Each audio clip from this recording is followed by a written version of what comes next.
संतोष मोरे पाटील यांनी पैशाला हरवून माणुसकीची बोली लावली। कौसडी गावात उसळली कौतुकाची लाट।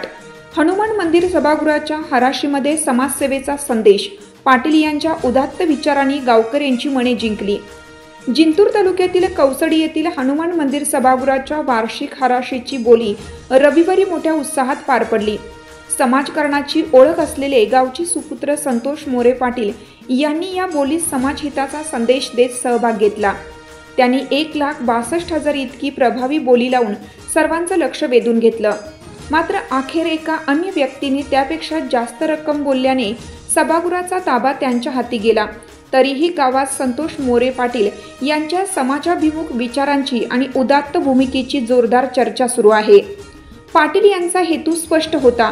सभागृह ताब्यात घेऊन लग्न, धार्मिक कार्यक्रम व इतर सामाजिक कार्यासाठी कोणतेही भाडे न घेता त्या बदल्यातील रक्कम मंदिरात दान करणे।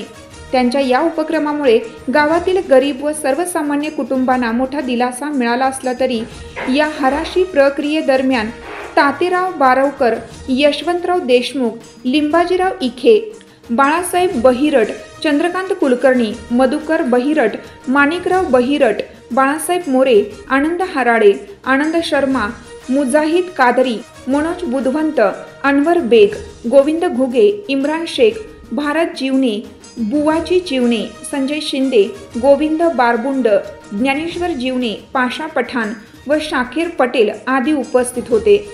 गावकऱ्यांच्या म्हणण्यानुसार पाटील यांनी पैशाच्या जोरावर नव्हे तर समाजसेवेच्या भावनेने बोलीत भाग घेतला। त्यांच्या या भूमिकेतून खरी माणुसकी, सेवा आणि गावाभिमान झळकतो। कौसडी ग्रामस्थांच्या चर्चेचा सध्या एकच विषय, संतोष मोरे पाटील यांची माणुसकीची बोली गावच्या हृदयात जिंकून गेली।